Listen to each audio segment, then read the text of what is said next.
I'm Logan Crawford, and right now on Spotlight, I'm delighted to introduce you to a wonderful author and artist, Olga Timofeyeva.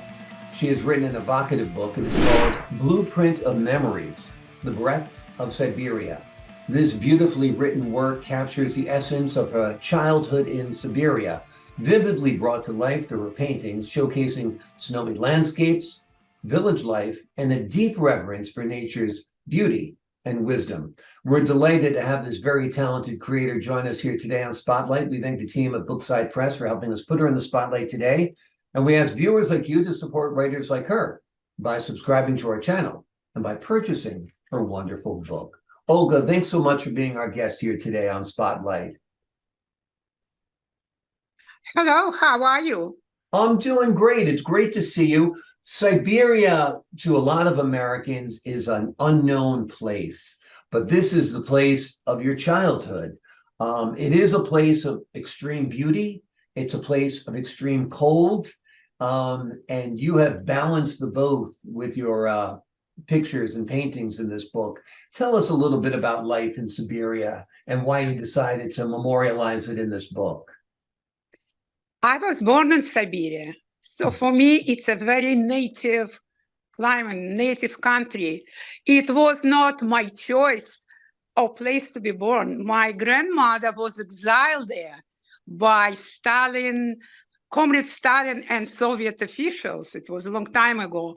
So it's happened. I was born there and I was living with my grandmother as a child of state of enemy in exile. But this is the nature, the place where they live. It was so beautiful. It was kind of a little brutal because Siberia winter was very cold and brutal, but I admire that landscape, and it's so precious and native for me. So it's like blueprint in my memory. So I decided to show it in my book. Yep. Wonderful, wonderful. And you're surrounded there by your wonderful artwork. Your artwork is beautiful. I'm glad it's in the book as well. I'm glad to see it there hanging on your walls. When did you start painting? I'm accidental painter. Mm-hmm. I had a complication after breast cancer. And in one of these instances, I was admitted on emergency basis to Sloan Kettering.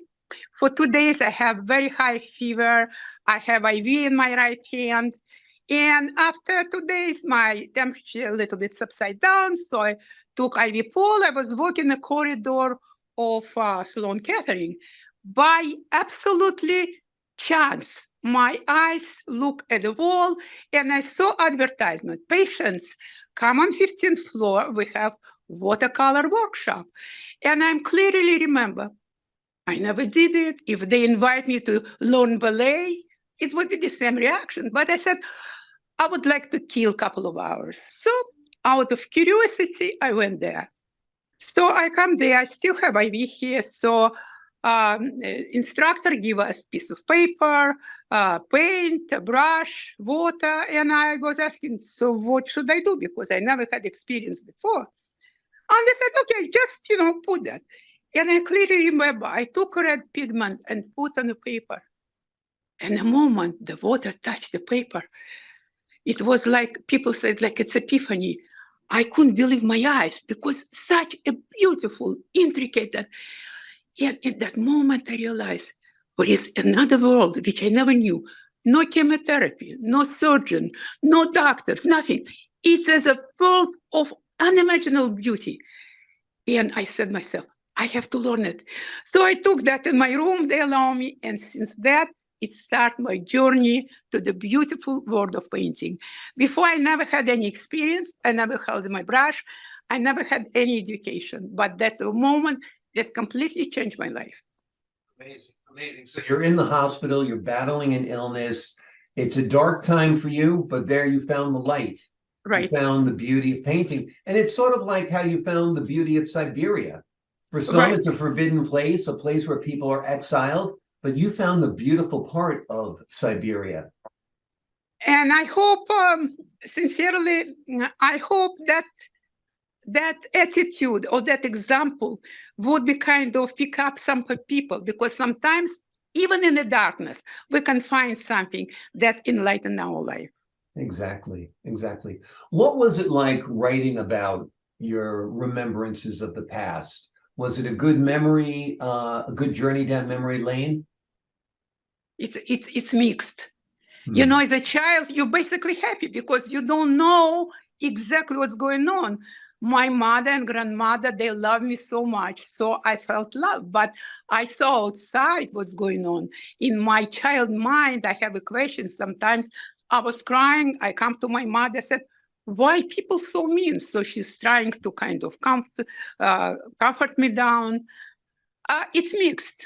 It's mixed. I was happy, but we had a very dark moment that, you know, we were labeled as an enemy of state.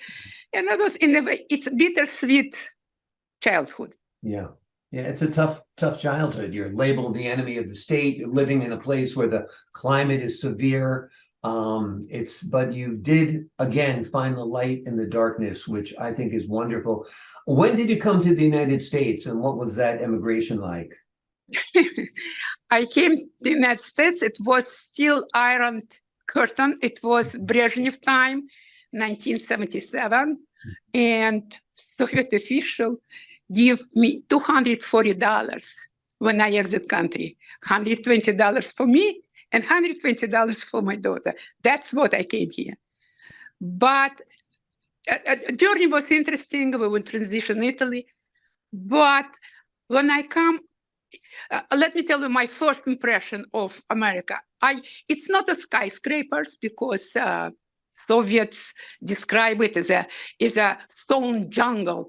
Not even subway, which is not for people with weak nervous system, you know, because it's.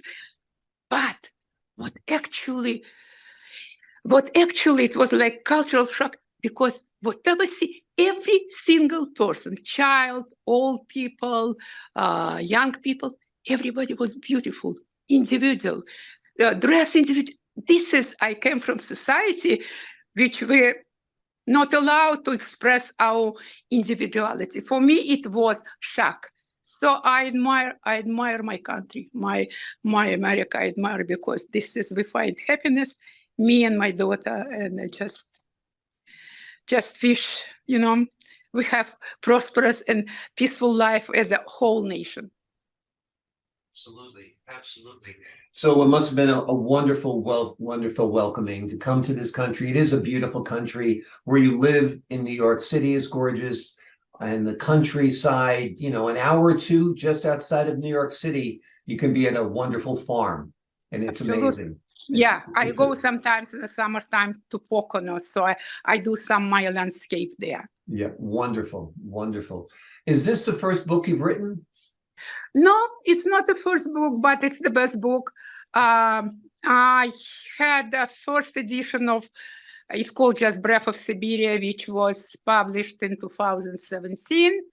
Then in 2021 was second edition, but that's only online, so not many people know about that. But the latest book, which published right now by Bookside Press, that's the most successful. It's like I put all my heart, energy, imagination in that book. Exactly. Well, it's a wonderful book. From your text to your artwork, it's a fabulous combination. Have you sent the book to any friends who you grew up with in Siberia? Are you in touch with anyone? Yeah, a couple of them. They were excited. I have people in my neighborhood who bought a book as a present for their friends. Basically, people like a book. But my former comrades, from my compatriots, then they look, it's very resonated with them, that especially snow scenes. That's how it was in that time in Russia, in Siberia, snow and snow. I wish I could live 2 months in a year in Alaska. For me, it will be very native. Wonderful, wonderful. That's beautiful. And you're also blessed living in New York City. There's such a large Russian population as well. Right. I often used to go to Brighton Beach and sit on the boardwalk on a cool fall day, have a blanket around me, have a bowl of borscht, and enjoy the beautiful Russian community there. You know what Russians do sometimes before they eat borscht? They have a little vodka, so it keeps them warm. Vodka used to be my favorite thing. Absolutely. I get Americanized. I have coffee with tequila in the morning.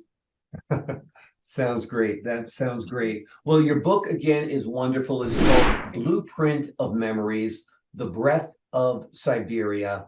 And Olga has really breathed life into this very cold, very stark landscape by painting beautiful pictures that will really transport you to a different place, a different era. And also her story is compelling as well. It's one you want to read, enjoy, and reflect upon your own life as you do so. Olga, thank you so much for joining us here today on Spotlight.